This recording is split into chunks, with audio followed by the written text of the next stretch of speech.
नमस्ते मेरे प्यारे दोस्तों, स्वागत है आपका अपना YouTube channel motive happy study पर। यूपी पुलिस एग्ज़ाम 23 अगस्त को जो सेकेंड शिफ्ट का एग्ज़ाम हुआ है उसका 1 से लेकर लगातार 150 तक सभी प्रश्नों का 100% ऑथेंटिक आंसर की देखेंगे। जो लोग एग्ज़ाम दे दिए हैं वो लोग आंसर की मिला लीजिएगा, और जो लोग एग्ज़ाम नहीं दिए हैं वो लोग वीडियो को ध्यान से देखिएगा, क्योंकि जिस चैप्टर से जैसा क्वेश्चन पूछा गया है सेम चैप्टर से और रिलेटेड क्वेश्चन पूरे एग्जाम में जब तक एग्जाम होगा पूरे वहीं के आसपास का क्वेश्चन पूछा जाएगा। इसलिए अभी जिनका एग्ज़ाम बाकी है उनका सिर्फ एक ही काम है कि आप लोग आंसर की देखिए और एग्ज़ाम एनालिसिस जो है वो देखिए और रिलेटेड प्रश्नों को रिलेटेड चैप्टर का सिर्फ रिवीजन कीजिए। ठीक है, काफ़ी फ़ायदा करेगा। कुछ क्वेश्चन ऐसे भी हैं जो कि शिफ्ट 1 में पूछा गया है, शिफ्ट 2 में भी सेम क्वेश्चन पूछा गया है। ठीक है, और जिस पैटर्न पे जिस चैप्टर से क्वेश्चन पूछा गया है शिफ्ट 1 में, शिफ्ट 2 में सेम टू सेम वैसा ही लेवल और वैसा ही चैप्टर और वैसा ही सेम क्वेश्चन पूछा गया है। ठीक है, तो इसलिए आप लोग का काम है सिर्फ रिलेटेड प्रश्नों को रिवीजन करना। तो चलिए शुरू करते हैं, देखते हैं सेकंड शिफ्ट में कैसा प्रश्न पूछा गया था। तो पहला क्वेश्चन है आपका रीजनिंग से क्वेश्चन, ये दिया हुआ है, ये डायग्राम दिया हुआ रहता है, इसको आसानी से आप बना सकते हैं इसको समझ के। इसका करेक्ट आंसर है आपका, इसका करेक्ट आंसर हो जाएगा ऑप्शन नंबर डी, इसका करेक्ट आंसर है 12, इसका करेक्ट आंसर है। नेक्स्ट है, और इसका जो पीडीएफ है टेलीग्राम पे डाल देंगे, वहाँ से आप सोल्व भी कर सकते हैं। दूसरे का आंसर है कि यदि अक्षरों का क्रम ए एफ के पी है तो अगला अक्षर क्या होगा, ये पूछा है, तो इसका करेक्ट आंसर है यू होगा। नेक्स्ट है देखिए, कोई बड़ी बात नहीं होती, आसानी से ही बन जाती है। देखिए ए प्लस क्या किया, 5 किया तो 6 हुआ, 6 प्लस 5 11 हुआ, 11 प्लस 5 क्या हुआ 16 हुआ, तो 16 में 5 जोड़ेंगे तो क्या होगा 21 हो जाएगा। ठीक है, 21वें स्थान पर कौन है, यू है। ठीक है, तो इस तरह से आसानी से बना लीजिएगा। नेक्स्ट है 185 का 199 आया है, तो इसका करेक्ट आंसर क्या है, इसका आंसर आ जाएगा ऑप्शन नंबर सी होगा 139 से 153। नेक्स्ट है एक निश्चित कोड में लर्निंग को 160 के रूप में लिखा है, तो उसी कोड में प्रिपरेशन को कैसे लिखा जाएगा। तो ये लोग क्या है, मतलब ये जो जिस स्थान पर है अल्फ़ाबेटिकल में उसको पूरा ऐड करके 2 गुना कर दिया है, उसी प्रकार इसको जब पूरा ऐड करके 2 गुना कीजिएगा तो इसका correct answer option number C आ जाएगा। नेक्स्ट है निम्नलिखित शब्दों में से अंग्रेजी शब्दकोश में से उनके क्रम के अनुसार व्यवस्थित कीजिए और जो पहले आता है उसे चुनिए। तो अंग्रेजी वर्णमाला के अनुसार सजाना है इसको, और शब्दकोश के अनुसार और पहले जो आएगा तो इसका करेक्ट आंसर है ऑप्शन नंबर 1 हैंड ओवर आएगा। नेक्स्ट है इसका क्या, 2 6 12 20 उसके बाद 30 है, फिर 42 है, उसके बाद फिर क्या हुआ 14 जुड़ेगा। ठीक है, ये 2 बढ़ के आगे जुड़ता जा रहा है, तो इसका आंसर हो जाएगा ऑप्शन नंबर बी 56, इसका करेक्ट आंसर है। नेक्स्ट है यदि h प्लस आई का अर्थ है h आई की बहन है और h माइनस आई का अर्थ है h आई का भाई है और h इंटू आई का अर्थ है h आई की माँ है, तो निम्नलिखित में से किसका अर्थ है कि j p की बेटी है। तो इसका करेक्ट आंसर है ऑप्शन नंबर डी होगा p इंटू क्यू माइनस जे प्लस एम। नेक्स्ट है दिए गए विकल्पों में से वह शब्द चुनिए जो पैरानॉर्मल के प्रत्येक अक्षरों का केवल एक बार प्रयोग करके नहीं बनाया जा सकता है। तो इसका करेक्ट आंसर है ऑप्शन नंबर डी रेयर, क्योंकि इसमें ई जो है ये पैरानॉर्मल में ई नहीं है। ठीक है, नेक्स्ट है 20 35 और 60 फिर 105 190 है, उसके बाद इसका आंसर क्या हो जाएगा, इसका करेक्ट आंसर है 355, इसका आंसर होगा। नेक्स्ट है इसमें क्या हुआ कि आरेख पृथ्वी समुद्र और सूर्य के बीच जो संबंध पूछा है, तो इसका correct answer option number B होगा। नेक्स्ट है शेर गुफा में, तो वैसे ही मकड़ी कहाँ होगा, जाला में हो जाएगा। नेक्स्ट है प्रिया 20 किलोमीटर पूर्व की ओर चलना शुरू करती है, फिर बाएं मुड़ती है और 40 मीटर चलती है, फिर दाएं मुड़ती है 30 मीटर चलती है, फिर दाएं मुड़ती है और 40 मीटर चलती है। तो प्रिया अपने आरंभिक बिंदु से कितनी दूर है, तो इसका करेक्ट आंसर है ऑप्शन नंबर 1 कितना होगा 50 मीटर होगा। नेक्स्ट है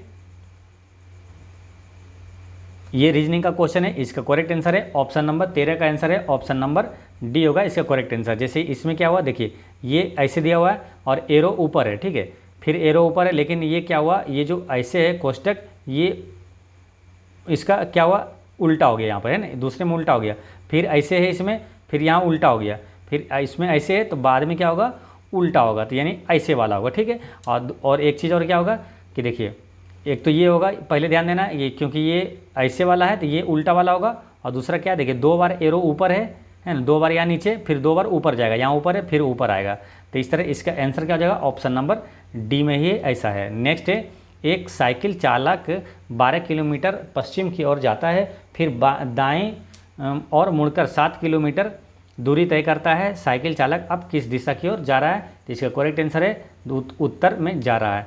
नेक्स्ट है कि एक स्कूल कक्षा में कक्षा 9 के छात्रों का 4 सेक्शन है, ए बी सी डी है, और इसमें सेक्शन ए बी सी और डी दिया हुआ है, और यहाँ पर दिया हुआ है लिस्ट में कि दोनों परीक्षाओं में अनुत्तीर्ण छात्र इतना है। तो इस तरह से डाटा दिया हुआ है, इसको जब क्वेश्चन पढ़िएगा तो इसको आसानी से बन जाएगा। दूसरा क्वेश्चन क्या पूछ रहा है कि दोनों परीक्षाओं में किस सेक्शन में उत्तीर्ण प्रतिशत सबसे अधिक है, तो किस सेक्शन में उत्तीर्ण प्रतिशत, तो यहाँ क्या है, दोनों परीक्षाओं में, तो दोनों परीक्षाओं में उत्तीर्ण छात्र जो है किस में सबसे ज़्यादा है, तो सेक्शन डी में सबसे ज़्यादा है, 76 है ना। तो इसका करेक्ट आंसर हो जाएगा ऑप्शन नंबर डी हो जाएगा, सेक्शन डी। नेक्स्ट है, दूसरा क्या पूछा है कि ग्राफ का अध्ययन कीजिए, और आगे पूछा है कि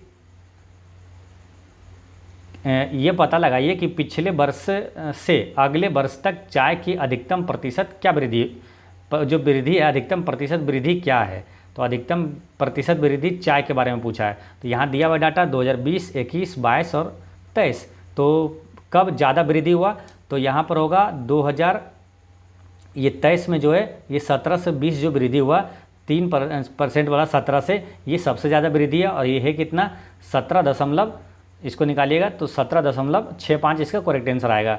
नेक्स्ट है कि दी गई आकृति में इसका आंसर क्या होगा, है ना, 6 + 4 - 6 है, इंटू 6 और भागा क्या है 8 है, तो इसका करेक्ट आंसर है 17 का आंसर हो जाएगा ऑप्शन नंबर बी, इसका 8 आंसर है। नेक्स्ट है, इसका करेक्ट आंसर क्या है, तो 18 नंबर का आंसर है आपका, ऑप्शन नंबर ए है। नेक्स्ट है, ये रीजनिंग का क्वेश्चन है कि 145 को इतना लिखा है, फिर 532 को क्या लिखाएगा, तो इसमें लगेगा भारी है लेकिन ये आसानी है, ठीक है। इसमें क्या किया, इस टाइप का क्वेश्चन आपको आने वाले एग्जाम में निश्चित रूप से आएगा, तो आपको ध्यान रखना है 145 जो है ना, इसमें 1 और 5 जो है, ठीक है, बीच में 4 है, 4 को कर दिया पावर में। उसी प्रकार 532 है तो लास्ट वाला दोनों रखिएगा 52, अब बीच में 3 है ना, 3 को पावर कर दीजिए, इसका correct answer option number B हो गया। नेक्स्ट है, यदि आपके पास एक नियमित पंचभुजीय पेंटागोनल प्रिज्म है और आप इसे इसके आधारों यानी बेसिस के समांतर, देखिए ऐसा क्वेश्चन दोनों शिफ्ट में पूछा गया है, ठीक है, इसलिए ध्यान रखना है इसको। समांतर काटते हैं तो अनुप्रस्थ काट जो है किस आकार का होगा, तो ये होगा आयताकार होगा। नेक्स्ट एक अनुक्रम में अगला क्या आएगा, तो 1 और 2 3 हुआ, 3 2 5 2 7 और 7 के बाद क्या हो जाएगा 2 9 हो जाएगा। नेक्स्ट है, एक मेज पर 4 कार्ड रखे हुए हैं, प्रत्येक कार्ड पर एक तरफ एक नंबर और दूसरी तरफ एक अक्षर लिखा हुआ है, और प्रदर्शन कार्ड पर 3 8 B और के दिखाते हैं। हमारी आवश्यकता को पूरा करने के लिए किन कार्डों को पलटना चाहिए, यदि किसी कार्ड में एक तरफ स्वर और दूसरी तरफ एक सम संख्या है, तो इसका करेक्ट आंसर हो जाएगा ऑप्शन नंबर सी, 8 और ई होगा।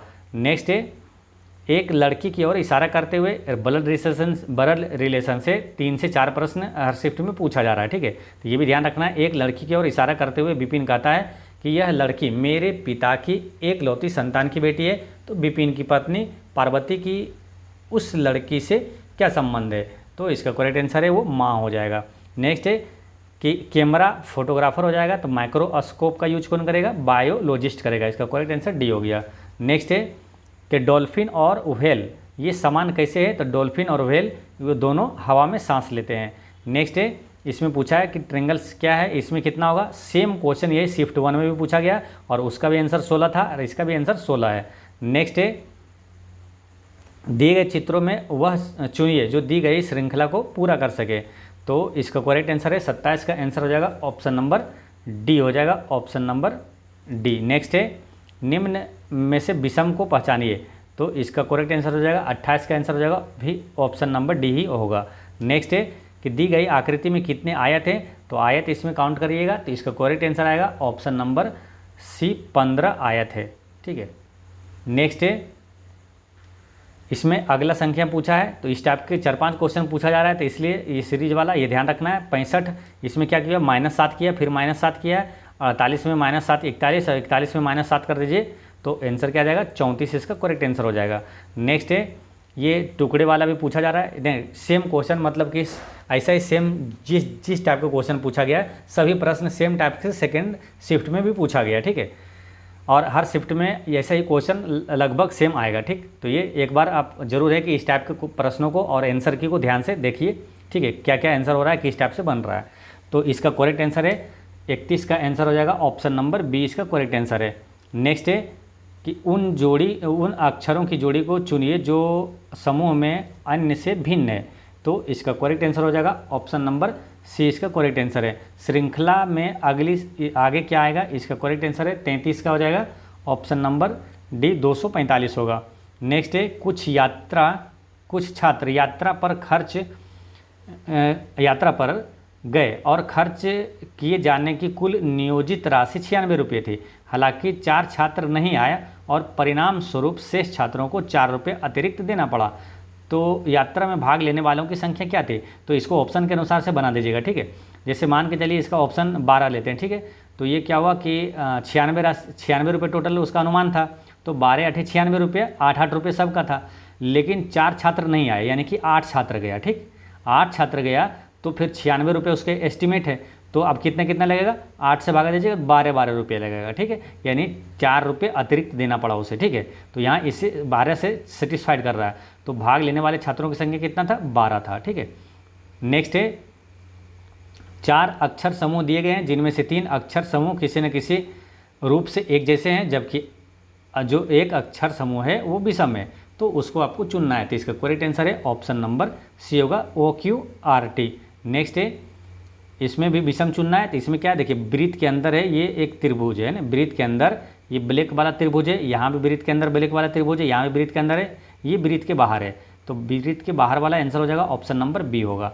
नेक्स्ट है एक परिवार में 6 सदस्य ABCDEF है और B C का बेटा है, लेकिन C B की माँ नहीं है। A और C विवाहित जोड़ा है और E C का भाई है, D A की बेटी है, F A का भाई है। तो परिवार में कितनी महिला सदस्य है, तो परिवार में महिला सदस्य की संख्या है ऑप्शन नंबर बी, 2 महिला है इसमें। नेक्स्ट है कि 6 आमों की कीमत 90 रुपये है, तो 10 आमों की कीमत क्या होगी, तो देखिए 6 आमों की कीमत 90 है, यानी कि 15 छक्के 90, एक आम की कीमत कितना, 15 रुपया। तो 10 आमों की कीमत कितना हो जाएगा, 15 दें 150, इसका करेक्ट आंसर है। नेक्स्ट है एक राशि का भुगतान 1764 की 2 वार्षिक किस्तों में किया जाता है, जिससे वार्षिक संयोजित 5% चक्रवृद्धि ब्याज मिलता है।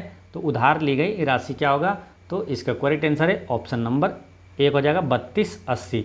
नेक्स्ट एक C और B एक कार्य को क्रमशः 18 और 24 दिन में करता है। उन्होंने 8 दिनों तक एक साथ काम किया, फिर C जो है वो चला गया और B ने शेष कार्य को कितने दिन में पूरा किया। तो इसका करेक्ट आंसर हो जाएगा ऑप्शन नंबर बी, 5.1/3 दिन होगा। नेक्स्ट है A और B प्रत्येक कार्य को 75 दिनों में कर सकते हैं। उन्होंने एक साथ कार्य शुरू किया, लेकिन A ने कुछ समय बाद छोड़ दिया और B ने शेष कार्य को 23 दिनों में पूरा किया। A ने कार्य शुरू होने के कितने दिन के बाद ये छोड़ा था, तो इसका करेक्ट आंसर है 26 दिन के बाद ये छोड़ दिया था। नेक्स्ट है एक वस्तु की कीमत में 25% वृद्धि की गई, उसके बाद 20% घटा दिया गया, फिर 10% बढ़ा दिया गया, तो कीमत में परिणामी वृद्धि क्या होगा, तो इसका करेक्ट आंसर है 10% जो है ये वृद्धि होगा, ऑप्शन नंबर बी इसका करेक्ट आंसर है। नेक्स्ट है कि क्रमशः 180 रुपये प्रति किलोग्राम, सेम क्वेश्चन ऐसा ही सेम पूछा गया है शिफ्ट 1 में भी, और 280 रुपये प्रति किलोग्राम दर वाली 2 प्रकार की चाय को किस अनुपात में मिलाया जाए कि मिश्रण 320 रुपया प्रति किलोग्राम बेचने पर 20% का लाभ हो। तो इसका करेक्ट आंसर हो जाएगा 2:13। नेक्स्ट है A और B की गति की दरों को के बीच 2:3 है, इसलिए A को गंतव्य B तक पहुंचने में B द्वारा लिए गए समय से 15 मिनट अधिक समय लगता है। यदि A दुगनी गति से चला होता तो उसे दूरी तय करने में कितना समय लगता, तो इसका करेक्ट आंसर है 22.5 मिनट। नेक्स्ट है एक धनराशि साधारण ब्याज पर 5% वार्षिक दर से 3 गुना हो जाती है, तो उसी समय में यह धनराशि किस दर पर 6 गुना हो जाएगी, तो इसका करेक्ट आंसर है ऑप्शन नंबर डी आएगा 12.5%। नेक्स्ट है सेवा से सेवानिवृत्त पर एक व्यक्ति की पेंशन उसकी सेवा के पिछले 3 वर्षों के दौरान औसत वेतन के आधे के बराबर है। उसका वेतन 1/1/1983 को 380 रुपये प्रति माह था और 1/10/1983 को और फिर 1/10/1984 और 1/10/85 पर 40 रुपये राशि की देय के वृद्धि के साथ यदि वह 1/1/1986 को सेवानिवृत्त होता है तो वह प्रति माह कितनी पेंशन प्राप्त करता है। तो इसका करेक्ट आंसर हो जाएगा ऑप्शन नंबर डी, 230 रुपया होगा। नेक्स्ट है, यदि किसी संख्या का 70% 0.35 है तो उस संख्या का 120% क्या होगा। तो इसका करेक्ट आंसर है वो 0.6 होगा। नेक्स्ट है, एक व्यापारी ने 25% का लाभ शामिल करने के लिए एक वस्तु की कीमत अंकित की, लेकिन अंकित मूल्य पर 16% की छूट भी दी थी। उसका वास्तविक लाभ कितना होगा। तो इसका करेक्ट आंसर है ऑप्शन नंबर सी होगा, 5%। एक क्रिकेट खिलाड़ी की 30 पारियों के लिए बल्लेबाजी औसत रन कितना 40 है। उसका सर्वोच्च स्कोर उसके न्यूनतम स्कोर से 100 रन से अधिक है। यदि इन दोनों पारियों को शामिल नहीं किया जाए तो बाकी 28 पारियों का औसत 38 रन होता है। तो खिलाड़ी का न्यूनतम स्कोर क्या होगा। तो इसका करेक्ट आंसर है ऑप्शन नंबर बी होगा, 18। नेक्स्ट है, एक निर्माता एक विशेष घटक के 2000 टुकड़ों को 50 रुपये प्रति पीस की दर से आपूर्ति करने का वचन देता है। उसके अनुमान के अनुसार यदि 5% घटक गुणवत्ता परीक्षा पास करने में असफल हो जाते हैं तब भी वह 25% का लाभ कमाएगा। हालांकि 50% घटकों को वो स्वीकार कर दिया जाता है तो निर्माता को कितना नुकसान हुआ है। तो इसका करेक्ट आंसर है 26,000 रुपये नुकसान हुआ है। नेक्स्ट है, एक कार को 6400 रुपये में बेचने पर श्री राव को 20% की हानि हुई है तो उसका क्रय मूल्य क्या होगा। तो इसका करेक्ट आंसर है ऑप्शन नंबर सी, 8,000 रुपया होगा। नेक्स्ट है, एक पुराना 2 व्हीलर डीलर एक स्कूटर को 460 रुपये में बेचता है और उसे कुछ नुकसान होता है। यदि वह इसे 580 रुपये में बेचता तो उसका लाभ उसकी हानि का दुगुना होता है। तो स्कूटर का क्रय मूल्य क्या था। तो इसका करेक्ट आंसर है ऑप्शन नंबर डी, 500 रुपया। एक नाव धारा के विपरीत 80 किलोमीटर 16 घंटे में तथा धारा के साथ 72 किलोमीटर जो है 12 घंटे में चलती है तो अस्थिर जल में नाव की गति क्या होगा। तो इसका करेक्ट आंसर है ऑप्शन नंबर बी, 5.5 किलोमीटर प्रति घंटा। नेक्स्ट है, एक व्यक्ति शांत जल में 22.5 किलोमीटर जो है 1 घंटे में तय करता है और यह पाता है कि उसका धारा के विपरीत लिया गया समय धारा के साथ के समय का दुगुना है। तो धारा की गति क्या है। तो इसका करेक्ट आंसर है ऑप्शन नंबर सी, 7.5 किलोमीटर प्रति घंटा है।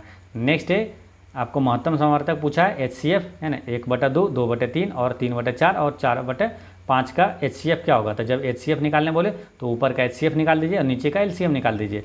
जब LCM निकाले बोले तो ऊपर का LCM निकाल दीजिए, नीचे का HCF निकाल दीजिए। तो इस तरह से इसका करेक्ट आंसर हो जाएगा ऑप्शन नंबर सी, 1/60 इसका आंसर है। नेक्स्ट है कि एक कार्यालय में वरिष्ठ अधिकारी और सचिव है। यदि 15 सचिव छुट्टी पर चले गए तो प्रत्येक सचिव के ऊपर 2 वरिष्ठ अधिकारी होते हैं। उसके बाद 45 वरिष्ठ अधिकारियों के छुट्टी पर जाने के बाद अब प्रत्येक वरिष्ठ अधिकारी के पास 5 सचिव रहते हैं। तो फिर ज्ञात कीजिए कि शुरू में कितने सचिव थे। तो इसका करेक्ट आंसर है ऑप्शन नंबर बी, 40 इसका आंसर हो जाएगा। नेक्स्ट है कि 285, 510 और 1440 का महत्तम समवर्तक क्या होगा।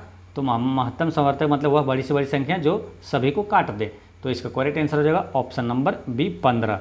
नेक्स्ट है कि UDHR यानी कि मानव अधिकारों की सार्वभौम घोषणा का कौन सा अनुच्छेद उत्पीड़न से शरण लेने की अधिकार की गारंटी देता है। तो इसका करेक्ट आंसर है ऑप्शन नंबर बी, अनुच्छेद 14। अनुच्छेद 14 में ये विधि के समक्ष समता जो है अनुच्छेद 14 में ही है, ठीक है। और उपाधियों का अंत किस अनुच्छेद में। तो अनुच्छेद 18 में है। नेक्स्ट एक NPA का पूर्ण रूप क्या है। तो NPA का पूर्ण रूप है, तो इसका करेक्ट आंसर है ऑप्शन नंबर ए होगा, है ना, नॉन परफॉर्मिंग एसिड्स, है ना, नॉन परफॉर्मिंग एसेट्स, है ना, ऑप्शन नंबर ए इसका करेक्ट आंसर है। नेक्स्ट है यूपी के किस जिले में सेरा नृत्य मनाया जाता है। तो सेरा नृत्य जो मनाया जाता है ललितपुर में मनाया जाता है। नेक्स्ट क्वेश्चन है कि व्यापक परमाणु परीक्षण प्रतिबंध संधि का मुख्य उद्देश्य क्या है। तो इसका करेक्ट आंसर है ऑप्शन नंबर डी है कि नागरिक और सैन्य दोनों उद्देश्यों के लिए सभी परमाणु विस्फोटों पर प्रतिबंध। नेक्स्ट एक अर्जुन पुरस्कार किस क्षेत्र में दिया जाता है, तो अर्जुन पुरस्कार खेल के क्षेत्र में दिया जाता है, और द्रोणाचार्य पुरस्कार जो है वो खेल प्रशिक्षक को दिया जाता है, ये ध्यान रखना है। इंडिया विंस फ्रीडम ये किसकी आत्मकथा है, तो इसको ऐसे आपको याद करवाए थे, इंडिया विंस फ्रीडम, फ्रीडम मतलब क्या था, आज़ाद, तो जिसके नाम में लास्ट में क्या आज़ाद है उसको आंसर कर दीजिए, अबुल कलाम आज़ाद। नेक्स्ट है कि 2016 के विमुद्रीकरण के बाद आरबीआई को कितने प्रतिशत 500 रुपया और 1000 रुपये के नोट प्राप्त हुए थे, तो 98.96% प्राप्त हुआ। आरबीआई से क्वेश्चन शिफ्ट 1 में भी पूछा गया और सेकेंड शिफ्ट में पूछा गया, ठीक है। तो आरबीआई से आपको याद रखना है, जैसे आरबीआई की स्थापना कब हुआ था, तो देखिए आरबीआई से शिफ्ट 1 में क्या था कि पहला जो गवर्नर था वो कौन था, भारतीय गवर्नर सीडी देशमुख था, है ना। तो आरबीआई की स्थापना 1 अप्रैल 1935 को हुआ था, राष्ट्रीयकरण 1949 को हुआ था, भारत का केंद्रीय बैंक पूछे तो आरबीआई है, और मौद्रिक नीति कौन जारी करता है, तो आरबीआई जारी करता है, और आरबीआई को बैंकों का बैंक कहा जाता है, और आरबीआई का वर्तमान गवर्नर कौन है, तो शक्तिकांत दास है। ये सभी चीज़ें ध्यान रखना है। 1993 में मानव अधिकारों पर विश्व सम्मेलन ने देश को अपनाया गया, तो इसका करेक्ट आंसर है ये वियना घोषणा को अपनाया गया। 1993 में ही पंचायती राज और नगरपालिका भी लागू हुआ है। नेक्स्ट है कि संविधान संशोधन अधिनियम ने लोकसभा और राज्यसभा में अनुसूचित जातियों और अनुसूचित जनजातियों के लिए सीटों के आरक्षण को बढ़ाया है, तो इसका करेक्ट आंसर है ऑप्शन नंबर डी होगा 79वां संविधान संशोधन के तहत, ठीक है, 79वां संविधान संशोधन के तहत, ठीक है। 42वां में क्या है, जो मूल कर्तव्य जो है संविधान में जोड़ा गया 1976 में। 44वां संविधान संशोधन के तहत 1978 में जो है मौलिक अधिकार से संपत्ति के अधिकार को हटाया गया था, ठीक है। और 73वां संविधान संशोधन के तहत पंचायती राज को जोड़ा गया, और 74वें में नगरपालिका को जोड़ा गया था, ठीक है। तो इस तरह इसका आंसर क्या छांट के भी टिक कर सकते थे 79वां संविधान संशोधन के तहत, ठीक है। अब यहाँ लोकसभा और राज्यसभा, लोकसभा और विधानसभा में यहाँ 2 अनुच्छेद आपको याद रखना है, जो कि आने वाले एग्जाम में पूछा जाएगा कि लोकसभा में SC/ST का आरक्षण जो है किस अनुच्छेद में है। लोकसभा में SC/ST का आरक्षण अनुच्छेद 330 में है, और विधानसभा में SC/ST का आरक्षण किस अनुच्छेद में, तो 332 में, ठीक है। इसको रिलेट कर लीजिएगा इसे, विधानसभा 32 है ना, तो विधानसभा में SC/ST का आरक्षण अनुच्छेद 332 में, लोकसभा में SC/ST का आरक्षण 330 में है। नेक्स्ट एक लोकटक झील कहाँ है, तो लोकटक झील भारत के किस राज्य में है, तो मणिपुर में है, ठीक है। लोकटक झील याद रखना है। और एक आता क्या पुलिकट झील है, जो कि आंध्र प्रदेश और तमिलनाडु में है, ठीक है। ये सभी क्वेश्चन आपको बिहार पुलिस में भी एग्जाम में ये दोनों क्वेश्चन पूछा गया है। नेक्स्ट है कि प्रस्तावना उद्देशिका में राष्ट्र की एकता और अखंडता शब्दों का उद्देश्य किस मौलिक सिद्धांत को बढ़ावा देता है, तो ये बंधुता को ये बढ़ावा देता है। नेक्स्ट है कि डैश एक सॉफ्टवेयर प्रोग्राम है जो इंटरनेट के माध्यम से आने वाली सभी डेटा को फिल्टर करता है, तो ये फायरवॉल है। दर्शकों के साथ संवाद बनाने के लिए सोशल मीडिया प्लेटफॉर्म के रणनीतिक उपयोग के लिए क्या शब्द है, तो इसका करेक्ट आंसर क्या है, इसका आंसर हो जाएगा ऑप्शन नंबर ए सामाजिक माध्यम विपणन यानी बाजारीकरण। नेक्स्ट है भूटान की राजधानी कहाँ है, तो पड़ोसी देश की राजधानी और मुद्रा वो सभी आपको याद रखना है। तो भूटान की राजधानी कहाँ है, तो वो थिम्पू। भूटान की मुद्रा का नाम क्या है, तो वो है नगुलट्रम।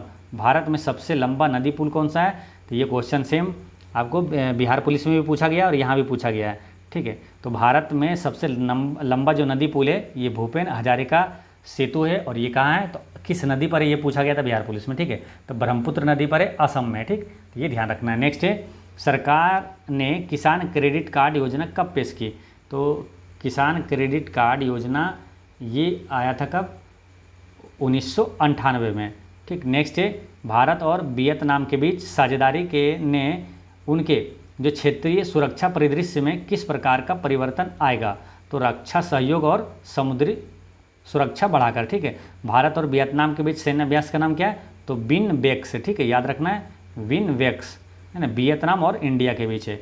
नेक्स्ट है जून 2023 तक लोकसभा में विपक्ष के नेता कौन थे, तो ये थे राहुल गांधी, ठीक है। पहले शिफ्ट में क्या है, जून 2024 तक गृह मंत्री कौन था, तो अमित शाह था उसका आंसर। और यहाँ पर क्या पूछा है, जून 2024 तक लोकसभा में विपक्ष के नेता कौन थे, तो आपको केंद्रीय जो मंत्रिमंडल है वो सभी आपको एक बार रिवीजन कर लेना चाहिए, ठीक है। तुगलकनामा पुस्तक के लेखक कौन है, तो तुगलकनामा पुस्तक के लेखक है अमीर खुसरो है। नेक्स्ट है अंतर्राष्ट्रीय अक्षय ऊर्जा एजेंसी जो है इरेना, ये क्या करती है? तो इसका करेक्ट आंसर है ये अक्षय नवीकरणीय जो होता है ऊर्जा के उपयोग को बढ़ावा देती है। नेक्स्ट एक वैश्विक आतंकवाद विरोधी प्रयासों के समन्वय के लिए किस किस संगठन को जिम्मेदार माना जाता है? तो ये माना जाता है किसको? ये ऑप्शन नंबर डी होगा, UNCCT संगठन को जिम्मेदार माना जाता है। दूध उत्पाद, ब्रेड आदि आवश्यक वस्तुओं पर GST दर क्या है? तो इस पर GST दर जो है 5% है। ठीक है, 5, 12, 18, 28 ये 4 स्लैब दर है GST का, ये ध्यान रखना है। GST भारत में लागू हुआ था कब? 1 जुलाई 2017 को लागू हुआ था। ठीक है, GST से प्रश्न आपको फिर शिफ्ट 1 भी पूछा गया था, तो GST से सभी चीज़ें याद रखना आपको। ठीक है, सबसे पहले किस देश में GST लागू हुआ था? फ्रांस में हुआ था, ये सब ध्यान रखना है। चंद्रमा पर नासा के मानवयुक्त लैंडिंग मिशन को क्या नाम दिया गया है जो 2024-25 तक होने की संभावना है? तो इसका आंसर है ये आर्टेमिस है ना, आर्टेमिस इसका करेक्ट आंसर है। नेक्स्ट है कि अंतर्राष्ट्रीय थर्मोन्यूक्लियर प्रायोगिक रिएक्टर जो ITER है परियोजना का उद्देश्य निम्नलिखित की व्यवहार्यता प्रदर्शित करना है। तो इसका करेक्ट आंसर है बड़े पैमाने पर और कार्बन मुक्त स्रोत के रूप में संलयन ऊर्जा। नेक्स्ट है 14 सितंबर को कौन सा दिवस मनाया जाता है? तो राष्ट्रीय हिंदी दिवस मनाया जाता है। दिवस से भी क्वेश्चन आपको याद रखना है, दिवस से हर शिफ्ट में क्वेश्चन पूछा जा रहा है। ठीक है, पहले शिफ्ट में आया था डाक दिवस आया था। ठीक, तो इस दिवस वाले एक बार रिवीजन जरूर कर लेना। भारतमाला परियोजना ये सड़क मार्ग से संबंधित है। कौन सा त्यौहार भारत में प्रकाश के त्यौहार के रूप में? तो दिवाली जो है प्रकाश के त्यौहार के रूप में मनाया जाता है। भारतीय GST में देखिए, GST से 2 क्वेश्चन आ गया यहाँ। GST में निम्नलिखित में से किस प्रकार का कर प्रस्तुत होता है? तो GST के फुल फॉर्म में अगर देखिएगा क्या होता है? गुड्स एंड सर्विस टैक्स है ना। तो गुड्स है ना यानी वस्तु और सेवा कर, तो सेवा कर यहाँ ऑप्शन में है, तो आंसर हो जाएगा। नेक्स्ट है कि किसने पहली बार बुनियादी शिक्षा का विचार प्रतिपादित किया था? तो ये महात्मा गांधी ने ही किया था। नेक्स्ट है कि भारत में 2020-21 में कौन सा राज्य मसालों का प्रमुख उत्पादक था? तो इसका करेक्ट आंसर है ये मध्य प्रदेश हो जाएगा। ठीक है, वर्तमान में भी सबसे ज़्यादा मसाला का उत्पादक कौन हो गया? मध्य प्रदेश हो गया, पहले केरल था। नेक्स्ट है प्रथम life style disturbing the peace award है ना, शांति भंग का आजीवन पुरस्कार का प्राप्तकर्ता कौन है? तो इसका करेक्ट आंसर है ऑप्शन नंबर ए हो जाएगा इसका आंसर, सलमान रुश्दी इसका करेक्ट आंसर है। नेक्स्ट है कि सबसे कम लिंगानुपात वाला भारतीय राज्य कौन सा है? तो हरियाणा है। सर्वाधिक लिंगानुपात वाला पूछेगा तो केरल है। जनसंख्या घनत्व जो है ये कैसे निकालते हैं? तो डेंसिटी बराबर होता है जो जनसंख्या है बटा जगह है ना, स्पेस जो एरिया है, तो इसका आंसर सी हो गया। नेक्स्ट है बायोमेट्रिक प्रौद्योगिकी का एकीकरण भारत के आंतरिक सुरक्षा ढांचे को कैसे बढ़ाता है? तो बायोमेट्रिक जो होता है, जैसे एग्जाम भी देने जाते हैं तो बायोमेट्रिक होता है, तो वो पहचान और सत्यापन प्रतिक्रियाओं में सुधार करके। नेक्स्ट एक 1928 में बारदौली सत्याग्रह का नेतृत्व किसने किया था? तो सरदार वल्लभ भाई पटेल ने किया था, और इसी सत्याग्रह में बारदौली की महिलाओं ने इसे सरदार की उपाधि दिया था। और 1928 में बारदौली सत्याग्रह हुआ था, और 1928 में क्या हुआ? साइमन कमीशन भारत कब आया था? 1928 में ही आया था। नेक्स्ट है 2021 में इंस्टाग्राम को इंटरनेट पर दुनिया भर में सबसे अधिक इस्तेमाल किए जाने वाले सोशल मीडिया प्लेटफॉर्म में स्थान दिया गया था। कहाँ? कितना? चौथा स्थान दिया गया था। चीन ने तिब्बत पर आक्रमण कब किया? तो चीन ने तिब्बत पर आक्रमण किया था 1950 में किया था। नेक्स्ट है किस जीव को जल प्रदूषण का जैव संकेतक माना जाता है? तो जैव संकेतक जो माना जाता है ये किसको? तो ये माना जाता है मेढक को। नेक्स्ट है कि यदि आप ये शब्द इन्फॉर्मेशन के पहला, पाँचवा, छठा और 8वें अक्षरों का प्रयोग करके एक ठीक अर्थपूर्ण अंग्रेजी शब्द बना सकते हैं तो उस शब्द का चौथा अक्षर क्या होगा? तो इसका बनेगा क्या? ट्रिम बनेगा ना। तो इसका करेक्ट चौथा अक्षर पूछा है तो इसका करेक्ट आंसर है ऑप्शन नंबर ए हो जाएगा। नेक्स्ट है दिए गए विकल्पों में से वह युग्म ज्ञात कीजिए जो दिए गए युग्म के समान है। तो प्रक्षेप्य, प्रक्षेप क्या होता है? तो वो जो जहाँ प्रक्षेप होता है सैटेलाइट, वो उसका जो जिस पर गमन करता है वो प्रक्षेप पथ कहलाता है। ठीक है, उसी प्रकार उपग्रह जहाँ गमन करेगा वो कक्षा कहलाता है। नेक्स्ट है कि यदि धारा के विपरीत चलने वाली नाव के गति 18 किलोमीटर प्रति घंटा है तो धारा की गति क्या है? यदि धारा की दिशा में नाभ की जो गति इसकी विपरीत दिशा वाली गति से 50% अधिक है। तो इसका करेक्ट आंसर हो जाएगा ऑप्शन नंबर डी 4.5 किलोमीटर प्रति घंटा। नेक्स्ट है 8 मीटर आधार और 16 मीटर ऊंचाई वाले त्रिभुज का क्षेत्रफल क्या होगा। त्रिभुज का क्षेत्रफल ऊंचाई और आधार दिया होता था हाफ इंटू आधार गुना ऊंचाई, तो हाफ करेंगे तो ये कितना हो जाएगा 8 और 8 8 64, इसका करेक्ट आंसर 64 हो गया। नेक्स्ट है वाई एक्स के पूर्व में है जो पी के पूर्व में है और जेड वाई के उत्तर पश्चिम में है, तो जेड की दिशा जो है किस दिशा में पी है। तो इसका करेक्ट आंसर है ऑप्शन नंबर बी हो जाएगा दक्षिण पश्चिम। नेक्स्ट है वो समान संख्या ज्ञात कीजिए। तो वो समान संख्या ज्ञात करना है, तो इसमें 57 45 जो है ये असमान है। नेक्स्ट है कि कौन सी संख्या शेष से भिन्न है। तो ये शेष से भिन्न कौन सा है ये पूछा जा रहा है। तो देखिए ये अभाज्य संख्या, ये अभाज्य संख्या, ये अभाज्य संख्या, ये जो है अभाज्य संख्या नहीं है, यानी आंसर क्या हो जाएगा ऑप्शन नंबर डी हो जाएगा। एक आदमी अपनी यात्रा के पहले 200 किलोमीटर 80 किलोमीटर प्रति घंटा की गति से तय करता है। खराब मौसम के कारण वह अपनी यात्रा की अगले 200 किलोमीटर 50 किलोमीटर प्रति घंटा की गति से तय करता है। तो उसकी यात्रा के पहले 400 किलोमीटर के लिए उसका औसत गति क्या होगा। तो इसका करेक्ट आंसर है ऑप्शन नंबर 1 हो जाएगा 61.53 किलोमीटर प्रति घंटा। नेक्स्ट है एक तस्वीर की ओर इशारा करते हुए डेजी ने कहा कि मेरी कोई बहन नहीं है, लेकिन उस आदमी की माँ मेरे पिता की बेटी है। तो यह तस्वीर किसकी है। ठीक है, तो ये किसकी तस्वीर थी, तो ये हो सकता है किसका, तो ये बेटी की तस्वीर होगा। नेक्स्ट है कि रानी पश्चिम की ओर 20 किलोमीटर चली, फिर बाईं की ओर मुड़ी, है ना, और 20 किलोमीटर चली, फिर बाएं और मुड़ी और 20 किलोमीटर चली, अपने बाएं और 45 डिग्री घूम गई और सीधे चली। तो वह किस दिशा में चल रही है। तो इसका करेक्ट आंसर है वो उत्तर पूर्व में चल रही है।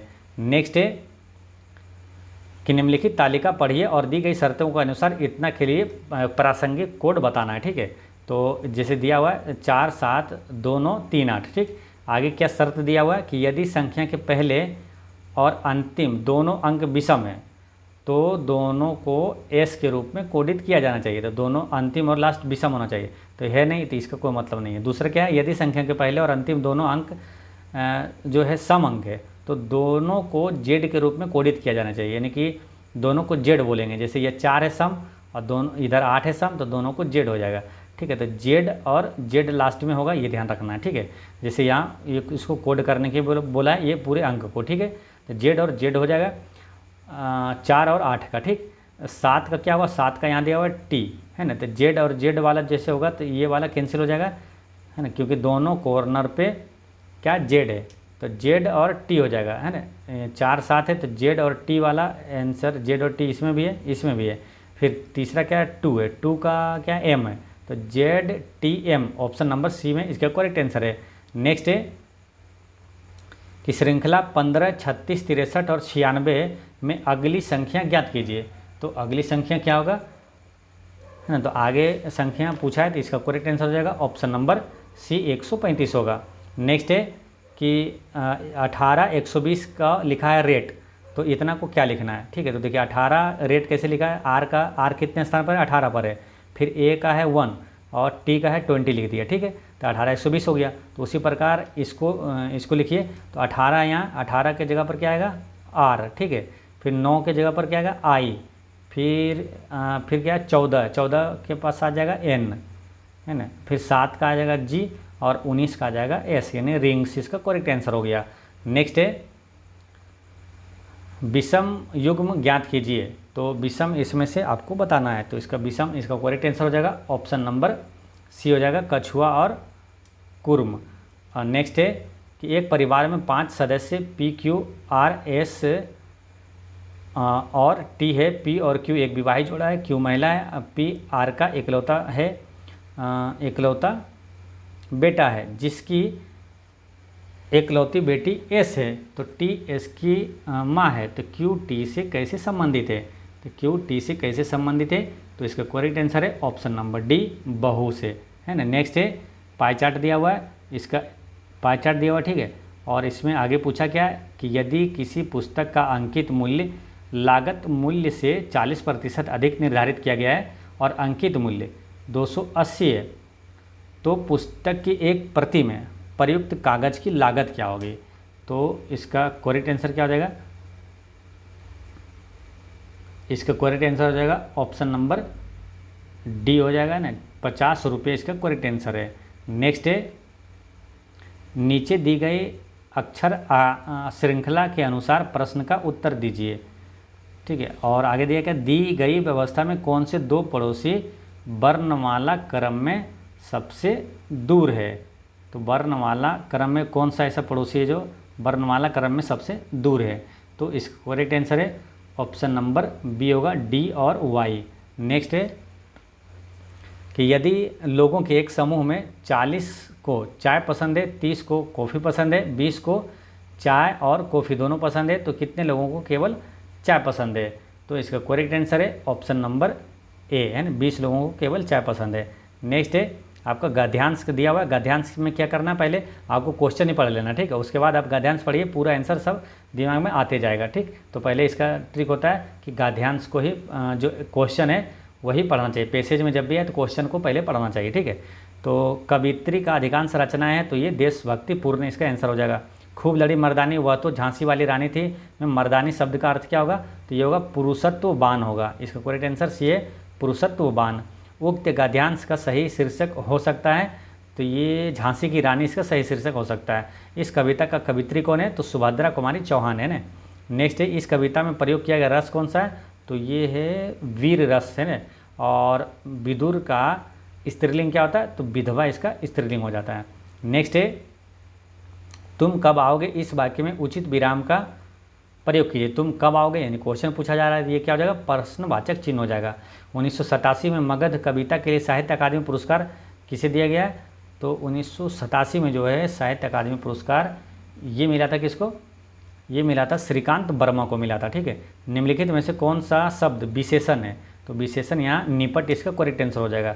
अव्यय के कितने भेद होते हैं? तो अव्यय के 4 भेद होते हैं।